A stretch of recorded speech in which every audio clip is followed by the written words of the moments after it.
चलिए सीधे लिए चलते हैं आपको वेस्ट बंगाल में, जहां गृह मंत्री अमित शाह प्रेस कॉन्फ्रेंस कर रहे हैं। क्या कुछ कह रहे हैं, सुनवाते हैं। और गरीब कल्याण की एक मजबूत सरकार बनाने का बंगाल की जनता का संकल्प बंगाल में जहां पर भी जाते हैं वहां दिखाई पड़ता है।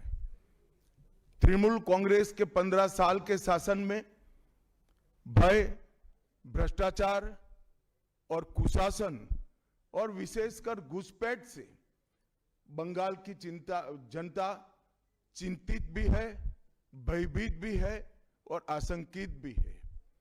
हम भारतीय जनता पार्टी के सभी कार्यकर्ता बंगाल की जनता को आश्वासन भी देना चाहते हैं और वादा भी करना चाहते हैं कि मोदी जी के नेतृत्व में बंगाल में भारतीय जनता पार्टी की सरकार बनने के साथ ही यहां की विरासत को हम पुनर्जीवित करेंगे।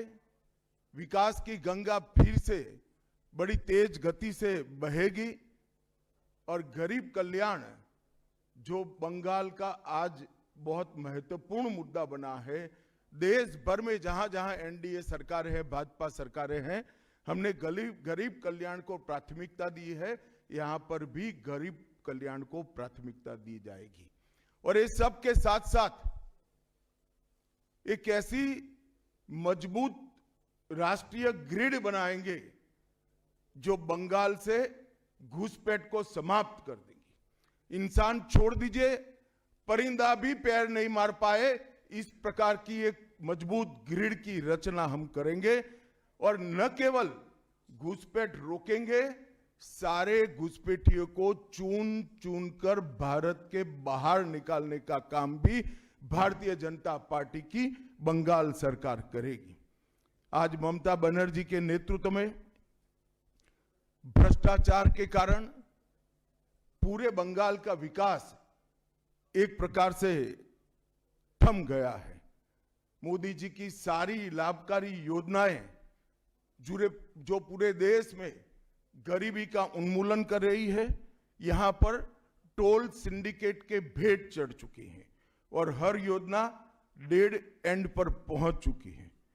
14 सालों से भय और भ्रष्टाचार ये बंगाल का पहचान बना हुआ है। बीजेपी सरकार का संकल्प 15 अप्रैल 2026 के बाद जब भाजपा सरकार बनेगी, बंग गौरव, बंग संस्कृति, उसके पुनर्जागरण की हम फिर से शुरुआत करेंगे और विवेकानंद जी, बंकिम बाबू और गुरुवर टैगोर और श्यामा प्रसाद मुखर्जी के स्वप्न का बंगाल बनाने का हम फिर से एक बार प्रयास करेंगे। और आज मैं फिर से एक बार कहना चाहता हूं, भारतीय जनता पार्टी के लिए ये बंग भूमि बहुत पवित्र और बहुत मायने रखने वाली है, क्योंकि हमारी स्थापना, भारतीय जनता पार्टी की स्थापना, भारतीय जनसंघ की स्थापना यही बंग भूमि के बड़े नेता श्यामा प्रसाद मुखर्जी ने की है। भारतीय जनता पार्टी की स्थापना से स्वामी विवेकानंद और बंकिम चंद्र चट्टोपाध्याय, इनका अनुकरण भारतीय जनता पार्टी ने अपने सभी सिद्धांतों के अंदर किया है। मित्रों, आज जब मैं कह रहा हूं कि इस बार 26 के बंगाल के विधानसभा चुनाव में बंगाल में हमारी सरकार बनेगी, इसका मजबूत आधार भी भारतीय जनता पार्टी के पास है। मैं आपको 2014 से 2024 तक के चुनाव के यात्रा के परिणामों को बताना चाहता हूं। 2014 के लोकसभा चुनाव में हमें 17% वोट मिले थे और 2 सीटें मिली। मेरी बात जरा सभी पत्रकार बंधु ध्यान से सुने।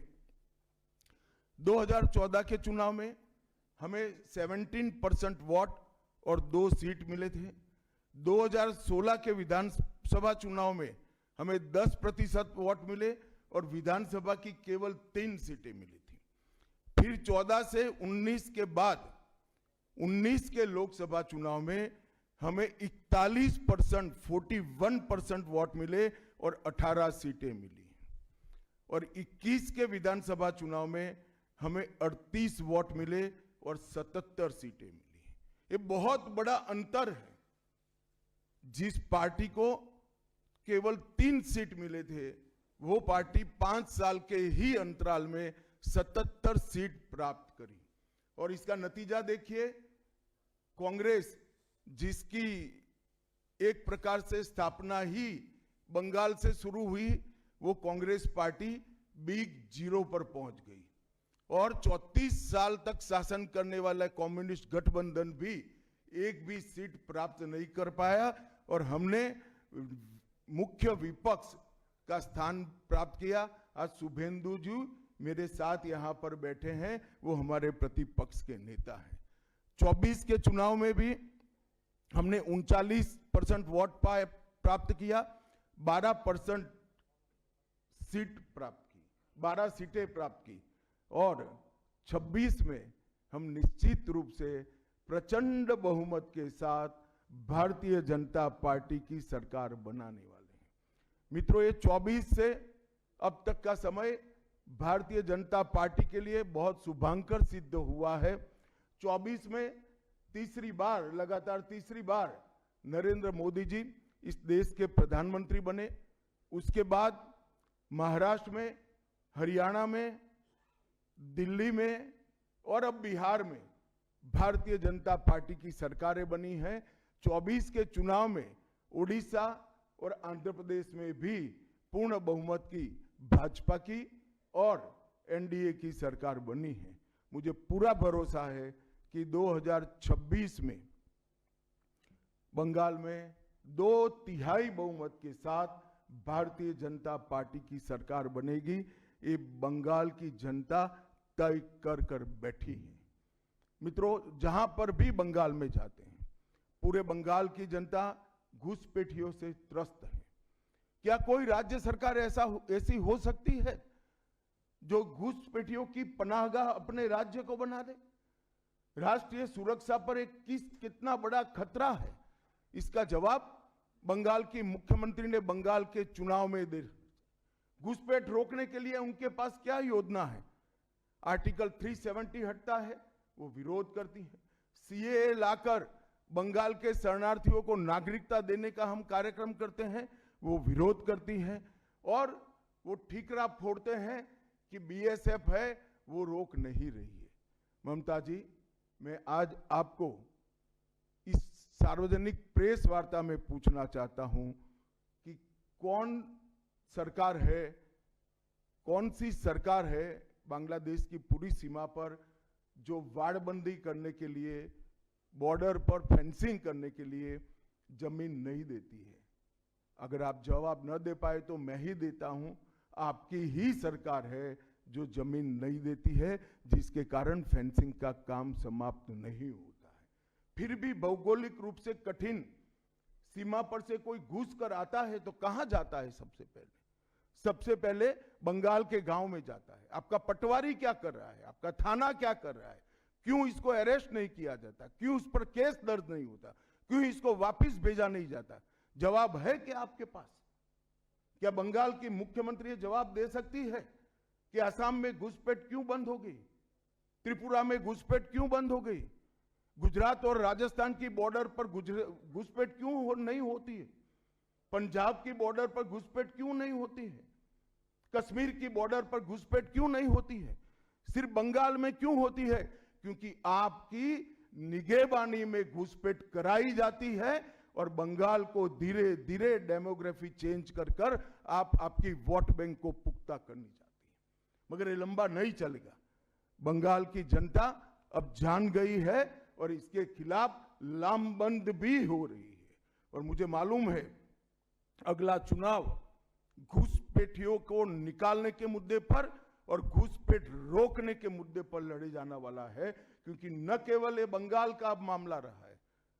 मैं आज बंगाल की जनता को इस प्रेस वार्ता के माध्यम से बताने आया हूं कि बंगाल की बॉर्डर से हो रही घुसपैठ सिर्फ बंगाल का मामला नहीं रहा है, अब ये राष्ट्रीय सुरक्षा का मामला है, देश की संस्कृति को बचाना है, देश की सुरक्षा को सुनिश्चित करना है, तो बंगाल की बॉर्डर सील कर दे, ऐसी देशभक्त सरकार यहां लानी पड़ेगी, जो ममता बनर्जी नहीं कर सकती, केवल और केवल भारतीय जनता पार्टी कर सकती है। घुसपैठ के अलावे भ्रष्टाचार से पूरी बंगाल की जनता त्रस्त है। रोजवेली चिटफंड घोटाला, कैश फॉर क्वेरी घोटाला, एसएससी घोटाला, नगर पालिका नगर निगम का भर्ती का घोटाला, गाय तस्करी का घोटाला, राशन पीडीएस का घोटाला, मनरेगा का घोटाला, पीएम आवास का घोटाला, इतने सारे घोटाले हैं कि मैं पूरा लिस्ट पढ़ूंगा तो मेरी प्रेस कॉन्फ्रेंस का पूरा हिस्सा ही उसमें चला जाएगा। अब क्या ममता बनर्जी इस बात का जवाब दे सकती है कि आपके मंत्रियों के ठिकाने पर से 27 करोड़ रुपया मिलता है, जिसको गिनते गिनते नोट गिनने की मशीन भी गर्म होकर बंद हो जाती है। बंगाल जैसे गरीब राज्य के अंदर 27 करोड़, 20 करोड़, 15 करोड़ ये राशि मिल रही है, आपकी कोई अकाउंटेबिलिटी नहीं है। पार्थो चैटर्जी जेल में जाते हैं, ज्योति प्रिय मलिक जेल में जाते हैं, अनुव्रत मंडल जेल में जाते हैं, जीवन कृष्ण शाह जेल में जाते हैं, माणिक भट्टाचार्य जेल में जाते हैं, चंद्रनाथ सिन्हा जेल में जाते हैं, परेश पाल जेल में जाते हैं, कुंतल घोष जेल में जाते हैं, फिरहाद हकीम वो भी आरोपी बनाए जाते हैं, शोभन चैटर्जी आरोपी बनाए जाते हैं, कुणाल घोष 3 साल जेल में रहकर आते हैं, और आप कहती है कि भ्रष्टाचार नहीं हो गया, हो रहा है। आप आंख मूंद लिए ही हो भ्रष्टाचार के लिए, मगर बंगाल की जनता अपनी आंख बंद कर कर नहीं बैठी है। गरीब बंगाल की जनता के अधिकार का पैसा आपकी कैडर की भेंट चढ़ रहा है, आपको इसको जवाब देना पड़ेगा। महिलाओं की सुरक्षा एक बहुत बड़ा मुद्दा बना है, और अधिकृत रूप से कहा जाता है कि महिलाएं 7 बजे के बाद अपने हॉस्टल और घर से न निकले। हम कौन से जमाने में जी रहे, मुगल काल में जी रहे हैं क्या? ममता जी, ये आजाद भारत, यहां माताओं बहनों को पूरा दिन जब इनकी मर्जी हो, जब इनको काम हो, घर के बाहर निकलने की सुरक्षा प्रदान करना ये हमारा संवैधानिक दायित्व है, जो देने में आपकी सरकार विफल गई है। आरजी कर मेडिकल कॉलेज का मामला हो, संदेश खाली का मामला हो, दुर्गापुर मेडिकल कॉलेज का मामला हो, साउथ कॉलेज लॉ कॉलेज का मामला हो, हर जगह बेटियां असुरक्षित हैं, और ढेर सारे लोग और ढेर सारी माताएं बहनें ये अत्याचार से तंग आ चुकी है, असुरक्षा से तंग आ चुकी है। वो भी राह देख रही है कि कब वोट देने का अधिकार आए और हम इन निकम्मी तृणमूल कांग्रेस की सरकार को हटा दें। सांप्रदायिक तुष्टीकरण को इस राज्य सरकार ने अपनी नीति के रूप में स्वीकार कर लिया है। अब मरहम लगाने का प्रयास हो रहा है, मैं सुबह से देख रहा हूं, मगर अब मरहम लगाने से कुछ नहीं होता है। हृदय पर, बंगाल की हिंदुओं के हृदय पर घाव इतना गहरा बैठ गया है कि कोई मरहम काम नहीं आएगा। अब आपका जाने का समय तय हो गया है। यहां तक इंतहा कर दी, यहां तक कि पार्लियामेंट में वंदे मातरम पर चर्चा होती है। बंकिम बाबू ने रचे हुए वंदे मातरम पर चर्चा हुई, जो गीत पूरे हमारे आजादी के आंदोलन का प्रेरणा गीत बना, वो वंदे मातरम की चर्चा का तृणमूल कांग्रेस विरोध कर रही है, क्योंकि उनकी वोट बैंक इससे नाराज हो रही है। ये बंगाल की जनता कभी सहन नहीं करेगी। एक जमाना था मित्रों कि भारत के जीडीपी में बंगाल का योगदान 10.5% था और तीसरे नंबर पर था। जीडीपी में योगदान की दृष्टि से हमारा बंगाल तीसरे नंबर पर था। तीसरे नंबर पर से सरक कर ये 49 साल में वो 22वें नंबर पर आ गया। अब नीचे कोई जगह ही नहीं बची।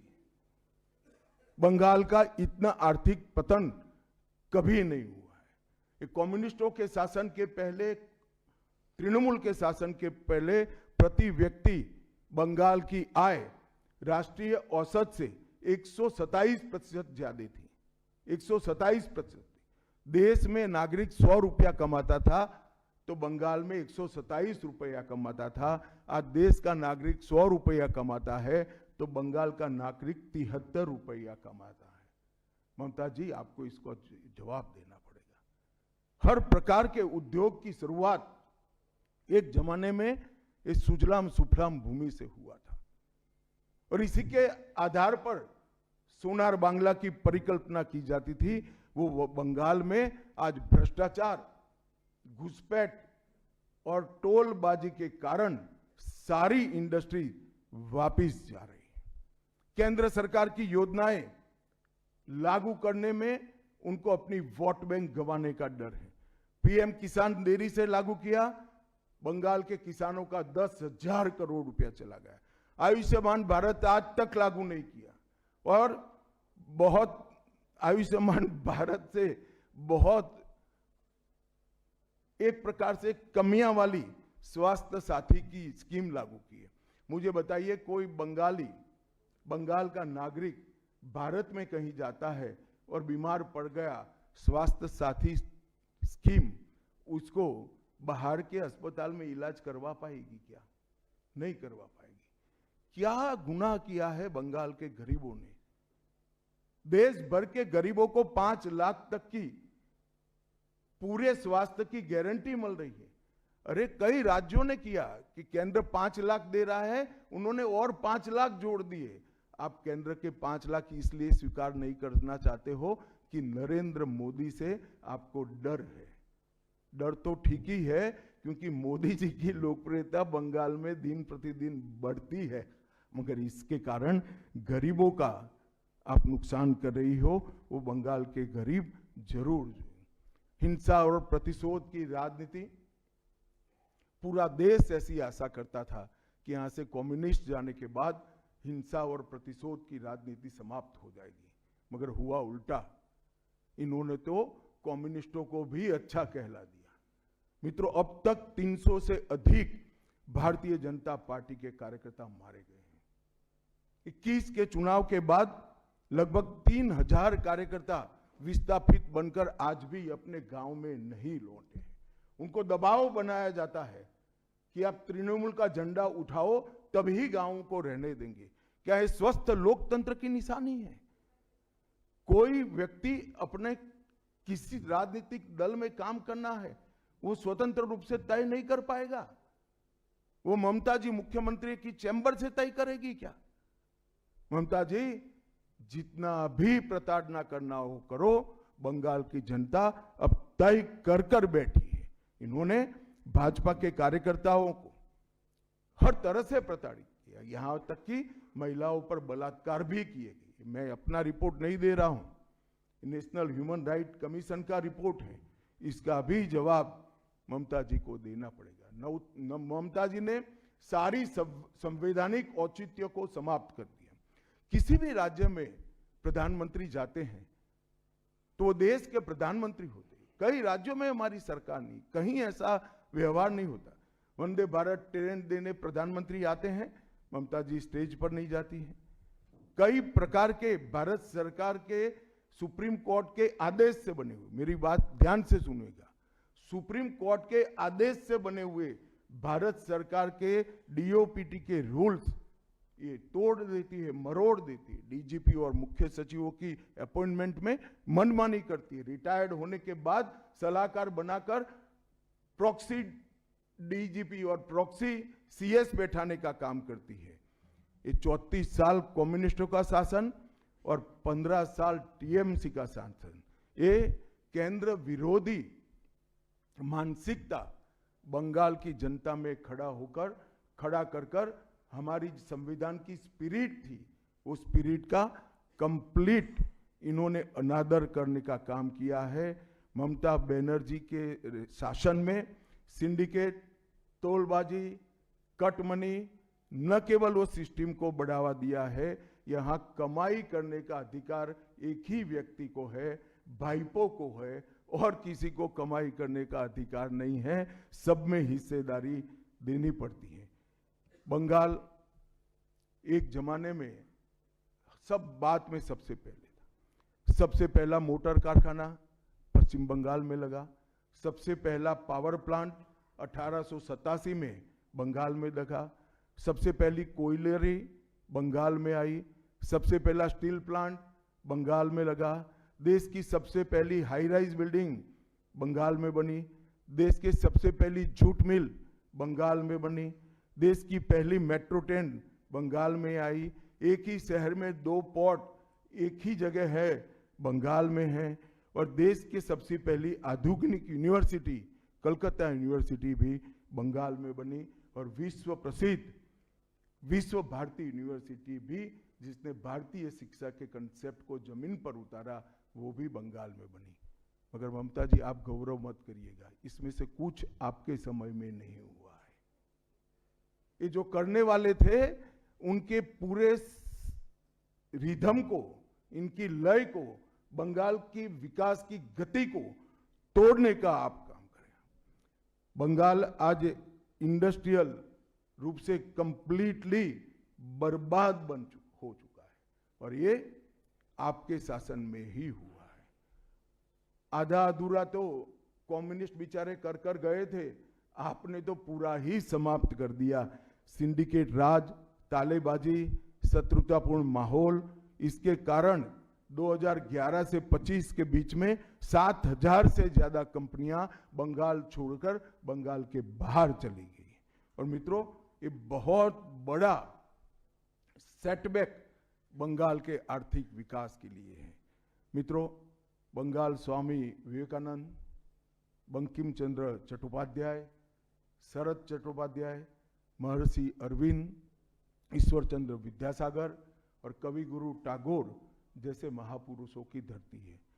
यही धरती पर नेताजी सुभाष चंद्र बोस, अमर शहीद खुदीराम बोस, वाघा जतीन, रविंद्रनाथ सन्याय, रास बिहारी बोस, मास्टर सुरेश सेन, प्रफुल्ल चाकी, वीणा दास, कल्पना दत्त, ये सभी ने देश की आज़ादी के लिए आहलेख जगाया था।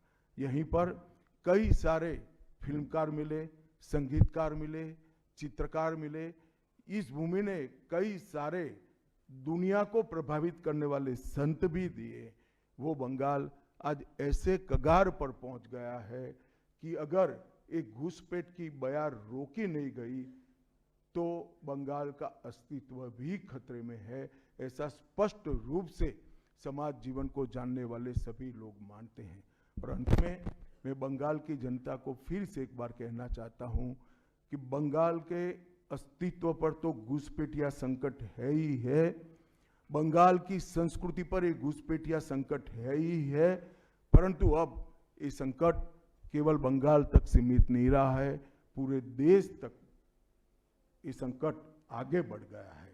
मेरा आप सभी से करबद्ध निवेदन है, आपने लंबे समय तक कांग्रेस को मौका दिया, 34 साल तक कम्युनिस्ट पार्टी को मौका दिया, 15 साल तक ममता बनर्जी को मौका दिया। इनका ट्रैक रिकॉर्ड नीचे नीचे नीचे गिराने का है, अब इससे नीचे कोई जगह नहीं बची है। और भारतीय जनता पार्टी का रिकॉर्ड है, जहां भारतीय जनता पार्टी की सरकारें आई वो राज्य बीमारू राज्यों में से समृद्ध राज्य बनने की कगार में आगे बढ़े हैं। पूरा देश मोदी जी के नेतृत्व में आगे बढ़ रहा है, पूरा देश मोदी जी के नेतृत्व में सुरक्षित हो रहा है, पूरे देश में भारत की संस्कृति, भारत के धर्म, भारत की भाषाएं मोदी जी के नेतृत्व में आगे बढ़ रही है, फल फूल रही है। बंगाल की जनता को मैं विनती करता हूं कि मोदी जी के नेतृत्व में पूर्ण बहुमत की, प्रचंड बहुमत की एक भारतीय जनता पार्टी की सरकार बनाइए। हम कवि गुरु की कल्पना का, विवेकानंद की कल्पना का, बंकिम बाबू की कल्पना का बंगाल बनाएंगे, सोनार बांग्ला बनाएंगे, और निश्चित रूप से काम भारतीय जनता पार्टी की सरकार ही कर सकती है, ऐसा मेरा विश्वास है। तो फिर से एक बार समग्र बंगाल की जनता को करबद्ध निवेदन मैं करना चाहता हूं कि बंगाल में हमें पूर्ण बहुमत दीजिए। बंगाल और पूरी भारत को सुरक्षित करने के लिए ये चुनाव में बाकी सारी चीजें छोड़कर भारतीय जनता पार्टी को जिताने का काम करिए। धन्यवाद। कौन बोलते जाओ नाम भाई? आनंद कोई जल्दबाजी मत करना, मैं समय लेकर आया हूं, आराम से बात करूंगा। राजू चक्रवर्ती वर्तमान पार्टी की सरकार बनेगी और साथ ही उन्होंने कहा कि टीएमसी सरकार से जनता भयभीत है। 2026 में हमारी ही सरकार बनेगी, 2/3 सरकार बनेगी। और महिलाओं की सुरक्षा का मुद्दा भी गृह मंत्री अमित शाह ने उठाया और साथ ही टीएमसी के जाने का समय अब तय हो गया है। गृह मंत्री अमित शाह ने प्रेस कॉन्फ्रेंस के जरिए ये कहा है। तो 2026 के विधानसभा चुनाव में भारतीय जनता पार्टी की सरकार बनेगी और ऐसे में गृह मंत्री अमित शाह ने जिक्र किया कि 2014 में 17% और 2 सीट मिली थी और बात की जाए 2019 की तो 41% और 18 सीटें भारतीय जनता पार्टी को मिली थी। और 2021 का भी उन्होंने जिक्र किया, 38% वोट और 77 सीट। और साथ ही अब जिक्र किया कि 2026 में भारतीय जनता पार्टी की सरकार बनेगी। तो ऐसे में गृह मंत्री अमित शाह ने महिलाओं का मुद्दा भी उठाया। महिलाओं की सुरक्षा का मुद्दा गृह मंत्री अमित शाह ने उठाया। और बात की जाए का वादा है, जो शरणार्थी बंगाल में आए हैं वो भारत के नागरिक है, इनका कोई नुकसान नहीं कर सकता, ममता बनर्जी भी नहीं कर सकती। Amit ji, this is Atri Mitra from Indian Express. पिछले कई इलेक्शन में हम लोग देखे हैं कि your ground level organisation was failed to dominate in the day of election with TMC. So is your organisation is ready for now in 2020? आपने ध्यान से नहीं देखा है। मैंने इसीलिए पहले भाजपा की विकास यात्रा, भारतीय जनता पार्टी की विकास यात्रा बनाई। हम 3 सीट पर थे, 77 पर पहुंचे हैं और 77 से अब एज अ मुख्य विरोध पक्ष हमारा अधिकार है कि विफल सरकार को उखाड़कर हमें जनता शासन देगी। हम 77 सीट पर ऐसे नहीं पहुंच सकते, 18 सीटें ऐसे नहीं जीत सकते हैं। हमारा काम बूथ तक पहुंच चुका है, इसी के कारण हमें सफलता मिली है। संजीत बख्शी, दूरदर्शन। आप विकास की बात कर रहे थे। हम अलग अलग शहर में जब मेट्रो की बात करते हैं तो हम मेट्रो की सूचना घोषणा देखते हैं और बाद में 2-3 महीने बाद मेट्रो चढ़ते हैं।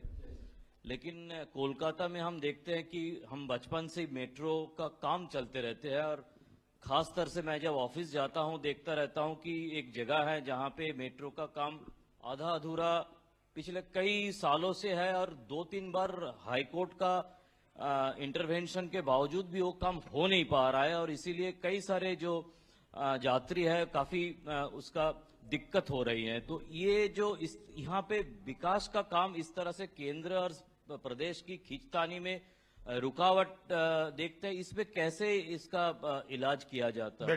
बैठ जाइए। देखिए, भारत सरकार पूरे देश में इंफ्रास्ट्रक्चर के डेवलपमेंट के लिए बहुत सारे काम कर रही है। अगर भारत सरकार का पक्षपाती कामकाज का तरीका होता तो वो तमिलनाडु को भी अप्लाई हो सकता था, तेलंगाना को भी अप्लाई हो सकता था और हर राज्य को अप्लाई हो सकता था। सभी जगह इंफ्रास्ट्रक्चर के काम अच्छे चल रहे हैं। सिर्फ बंगाल में तकलीफ क्यों आ रही है? क्योंकि मेट्रो हवा में नहीं चल सकता, भूमि चाहिए। भूमि पर जो एंक्रोचमेंट है वो खाली कराने का काम राज्य सरकार का है। यहां भारत सरकार जो भी योजना लाए इसका विरोध करना, ये मानसिकता से सरकार चल रही है, जो बंगाल का भी भला नहीं कर रही है, देश का भी भला कर रही है। क्यों तमिलनाडु की मेट्रो में प्रॉब्लम नहीं हो रहा है? क्यों तेलंगाना की मेट्रो में प्रॉब्लम नहीं हो रहा है? यूपी में लखनऊ में मेट्रो तब लगी जब अखिलेश जी मुख्यमंत्री थे, वहां पर भी प्रॉब्लम नहीं हुआ।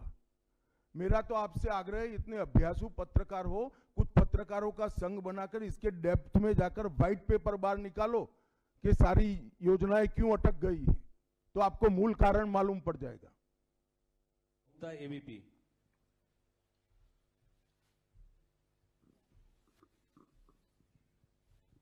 अमित जी, अभी आपने वंदे मातरम की चर्चा का जिक्र किया, लेकिन उसके साथ में जो है एक चर्चा और हुई थी, जी राम जी जो अभी जो कानून की शक्ल ले चुका है, उस दौरान भी जो है ममता बनर्जी और अभिषेक बनर्जी लगातार ये कहते रहे कि सरकार, केंद्र सरकार से फंड ही नहीं आता तो हम विकास कैसे करें, वो फंड रोकना और उसका विरोध किया था।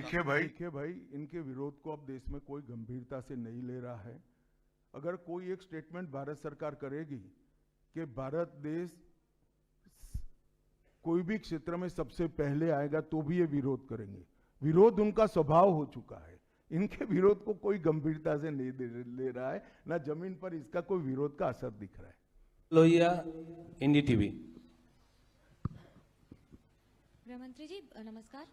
पहला सवाल ये है कि कई ऐसी केंद्र की स्कीम्स आती हैं जिनको बंगाल में इम्प्लीमेंट नहीं किया जाता है। कहा जाता है कि केंद्र कोऑपरेट नहीं कर रहा है, और ये भी कहा जा रहा है कि अगर भारतीय जनता पार्टी की सरकार आई बंगाल में तो जो तृणमूल कांग्रेस की कल्याणकारी स्कीम्स हैं उन्हें रोक दिया जाएगा। आप कैसे देखते हैं इसको? देखिए, मैं बंगाल की जनता को ये अपप्रचार चल रहा है, इससे स्पष्ट रूप से भारतीय जनता पार्टी की ओर से कहना चाहता हूं कि भारतीय जनता पार्टी की सरकार बनने के बाद अभी की जो सरकार जो स्कीमों के नाम से जो कुछ भी चला रही है, एक भी स्कीम बंद नहीं होगा, और हमारे घोषणा पत्र में हम जितने भी स्कीमें करेंगे उसको जमीन पर उतारेंगे। ये हमारा रिकॉर्ड है, ट्रैक रिकॉर्ड है, देश भर में। उज्जवल राय, एएनआई। सर, आपने सबसे पहले ही घुसपैठियों की बात की है, जो सबसे बड़ा मुद्दा देश के लिए भी है, और खासकर पश्चिम बंगाल जिस तरह से बांग्लादेश का अभी मौजूदा हालात है उसको देखते हुए। लेकिन जो सवाल आपने किया है उस पे प्रतिक्रिया ये मिलती है कि बीएसएफ तो केंद्र के अधीन है, आखिर ये विरोधाभास तुम कहां भाभी जी को याद करते थे? मैंने पहले ही जवाब दे दिया। बीएसएफ जब तक फेंसिंग नहीं होती है तब तक बीएसएफ सुरक्षा नहीं कर सकती है। बीएसएफ को भूमि देनी पड़ेगी फेंसिंग के लिए भारत सरकार को। मेरे स्तर पर मैंने 7 पत्र लिखे ममता बनर्जी को। ये 6 साल के अंदर 3 बार गृह सचिव यहां कर मीटिंग कर गए चीफ सेक्रेटरी से। मैं पूछना चाहता हूं तृणमूल कांग्रेस की सरकार को, जमीन देने में क्या डर है? कि आपकी कोई रिस्पॉन्सिबिलिटी नहीं है, या आप घुसपैठ होने देना चाहते हो? और फिर भी नदी नाले जंगल कहीं से कोई घुसपैठिया आ जाता है, कहां आता है? सबसे पहले गांव के थाने और पटवारी के बगैर कोई रह सकता है? इसके डॉक्यूमेंट कौन बना रहा है? बंगाल सरकार बना रही है। देश भर से जो घुसपैठिए पकड़े जा रहे हैं, इनके पास से बंगाल के डॉक्यूमेंट, फर्जी डॉक्यूमेंट पकड़े जाते हैं। उन्होंने घुसपैठियों को अपनी वोट बैंक मजबूत करने के लिए राज्य सरकार की नीति के रूप में स्वीकार कर लिया है। इसलिए मैं कहता हूं कि तृणमूल कांग्रेस घुसपैठ नहीं रोक सकती। बंगाल की डेमोग्राफी खतरनाक तरीके से बदल रही है और आने वाला समय बहुत चिंताजनक है। 2024 के चुनाव से पहले बंगाल में मंदिर मस्जिद की राजनीति शुरू हुई है। आपको पता होगा मुर्शिदाबाद में बाबरी मस्जिद का। एक मिनट, मंदिर और मस्जिद दोनों की राजनीति कौन कर रहा है? एक तृणमूल से निकले हुए एमएलए कर रहे हैं और एक तृणमूल कांग्रेस कर रही है। तो सवाल का एड्रेस गलत है, सवाल तो सही है। निर्माण से बंगाल और भारत में शांति का माहौल बिगड़ सकता है। देखिए, चुनाव के वक्त ये सब करने की परंपरा कितनी उचित है वो बंगाल की जनता को तय करना पड़ेगा, मगर मुद्दा यहां तक सीमित नहीं हुआ है। युवाओं की रोजगारी का है, महिलाओं की सुरक्षा का है, घुसपैठ का मुद्दा है, भ्रष्टाचार का मुद्दा है, इंडस्ट्रीज के पलायन का मुद्दा है, गिरते जा रहे इंफ्रास्ट्रक्चर के स्तर का मुद्दा है। ढेर सारे मुद्दे हुए, कहीं से बच नहीं सकते।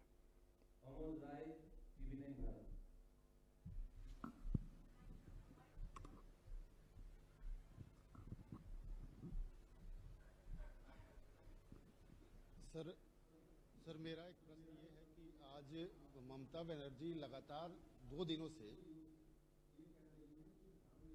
का एक अपना स्वभाव है, लेकिन उन पे जो है तुष्टीकरण का आरोप लगाया जा रहा है और लगातार वो पहले भी मंदिर एक बनवाई है अभी उड़ीसा के तर्ज पे, और दूसरा एक और घोषणा उन्होंने कर दिया महाकाल मंदिर बनाने का। तो चुनाव की दृष्टि से क्या आपको लगता है कि इसका मैं तो भाई किसी भी कारण से मंदिर बनाते ही इसका स्वागत करता हूं, मगर बहुत देरी कर दी है उन्होंने। बांग्ला। अमित जी, एक सवाल बार बार एक नैरेटिव फैला जाता है टीएमसी और लेफ्ट के तरफ से कि बंगाल में जितना भी काम कर ले बीजेपी कार्यकर्ता, ऊपर कुछ सेटिंग वगैरह है तो अमित शाह जी और नरेंद्र मोदी जीतना नहीं चाहते। आज पूछता है बंगाल, जवाब चाहे बांग्ला, आप लोग बंगाल को जीतना चाहते हैं? कितना सीरियस है सेंट्रल बीजेपी? देखिए भाई, मैं यहाँ आकर प्रेस कर रहा हूँ। मोदी जी अभी थोड़े दिन पहले सभा करने के लिए आने के लिए निकले थे, जा नहीं पाए। अब ममता बनर्जी कह रही कि हम उनके साथ हैं। अगर उनको ये भ्रांति फैलानी है तो फैलाएं। भारतीय जनता पार्टी का कोई नेता घुसपैठियों को आश्रय देने वाले के साथ नहीं रह सकता। ये भारतीय जनता पार्टी का सिद्धांत है और हम सब भारतीय जनता पार्टी के कार्यकर्ता से लेके मोदी जी तक कटिबद्ध है कि मूल समेत तृणमूल कांग्रेस की सरकार को हम उखाड़ कर फेंक देंगे।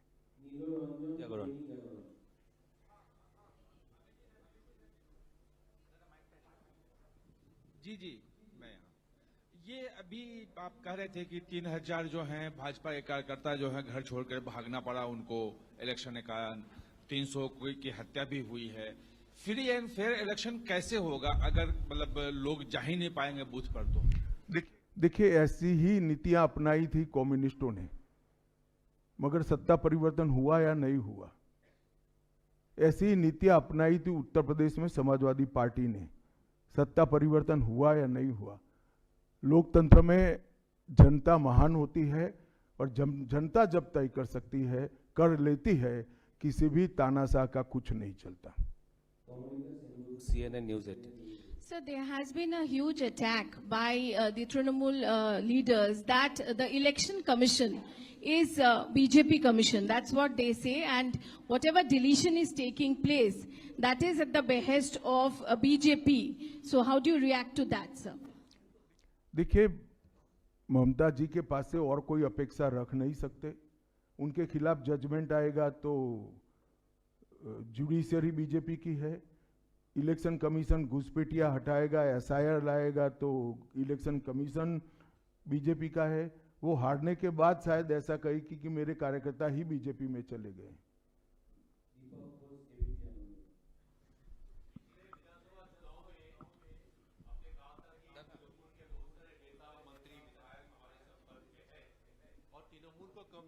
मैंने नहीं कहा भैया, ऐसा कभी नहीं कहा। हाँ, आए ही है।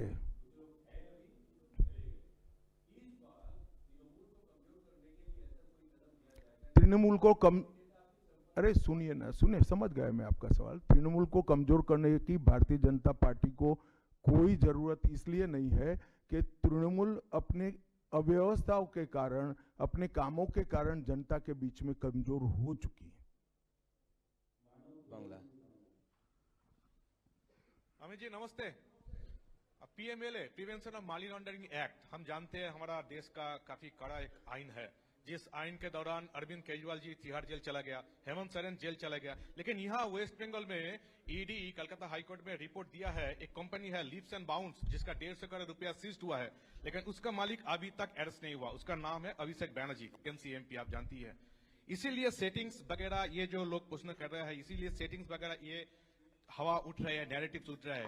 बीजेपी का जो लोअर लेवल का नेता भी है वो भी पूछ रहे हैं कि क्यों अभिषेक बैनर्जी अरेस्ट नहीं हुआ, उसका कंपनी का 150 करोड़ रुपया सीज्ड हुआ फिर भी अरेस्ट नहीं हुआ। बीजेपी के लोअर लेवल के नेता का मुझ पर छोड़ दीजिए, बाकी भारतीय जनता पार्टी किसी भी एजेंसी के काम में दखल नहीं देती है। एजेंसी जो न्यायिक काम होगा वो जरूर करेगी, किसी से डरेगी भी नहीं, किसी को बचाएगी भी नहीं। G24।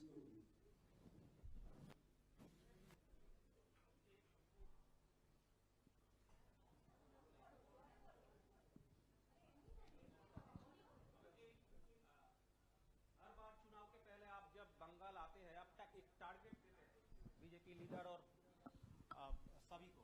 तो इस साल 26 के चुनाव के पहले सुने नहीं, मैं कहा 2/3 बहुमत के साथ सरकार बनाएंगे, 2/3 मेजोरिटी के साथ सरकार बनाएंगे, तो टारगेट हो ही गया।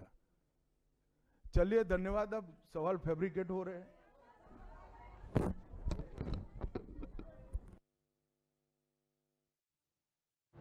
चलिए बड़ी जानकारी आपको बता दें, गृह मंत्री अमित शाह को आप सुन रहे थे। प्रेस कॉन्फ्रेंस के जरिए उन्होंने ममता सरकार पर बरसते हुए गृह मंत्री अमित शाह दिखाई दिए। बंगाल में मनरेगा, पीएम आवास का घोटाला, टीएमसी के 15 साल के कुशासन से हम बंगाल की विरासत को बचाएंगे। गृह मंत्री अमित शाह ने कहा, बंगाल से हम घुसपैठ को खत्म करेंगे। बंगाल में घुसपैठ क्यों, ममता जवाब दे। तो ममता ने बॉर्डर पर बाड़बंदी के लिए जमीन नहीं दी। गृह मंत्री अमित शाह ने कहा, बंगाल में परिंदा भी पर नहीं मार पाएगा। घुसपैठ राष्ट्रीय सुरक्षा के लिए खतरा। बंगाल में घुसपैठियों को पनाह दे रही ममता सरकार। तो गृह मंत्री अमित शाह ने प्रेस कॉन्फ्रेंस कर टीएमसी पर निशाना साधा। कहा कि बंगाल में मनरेगा, पीएम आवास का घोटाला, टीएमसी के 15 साल के कुशासन से जनता त्रस्त है। हम बंगाल की विरासत को बचाएंगे। तो बंगाल से हम घुसपैठ को खत्म करेंगे। गृह मंत्री अमित शाह ने कहा, बंगाल में घुसपैठ क्यों, ममता जवाब दे। तो टीएमसी सरकार से जनता भयभीत है। गृह मंत्री अमित शाह ने कहा, साथ ही कहा कि 2026 में हमारी सरकार बनेगी। 2/3 से भारतीय जनता पार्टी की सरकार बनेगी। और इस दौरान उन्होंने 2014 से लेकर 2021 तक के वोट फीसदी का भी जिक्र किया। 2014 में 17% वोट और 2 सीट बीजेपी को हासिल हुई। 2019 की बात की जाए तो 41% और 18 सीट भारतीय जनता को मिली। और 2021 का भी उन्होंने जिक्र किया, कहा कि 38% वोट और 77 सीट हासिल की। और अब 2026 की बारी, तो विधानसभा चुनाव में भारतीय जनता पार्टी की सरकार अब बनने वाली है।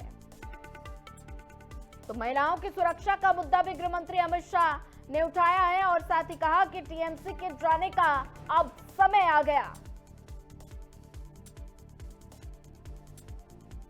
तो टीएमसी के 15 साल के कुशासन से जनता त्रस्त नजर आ रही है। हम बंगाल की विरासत को बचाएंगे, गृह मंत्री अमित शाह ने कहा। और साथ ही कहा कि बंगाल से घुसपैठियों का अब खात्मा कर दिया जाएगा। ममता की निगरानी में घुसपैठिए को बढ़ावा दिया जा रहा है। बंगाल में परिंदा भी पर नहीं मार पाएगा, गृह मंत्री अमित शाह ने कहा। तो बंगाल में घुसपैठियों को पनाह दे रही ममता सरकार। गृह मंत्री अमित शाह ने ममता सरकार पर निशाना साधा है।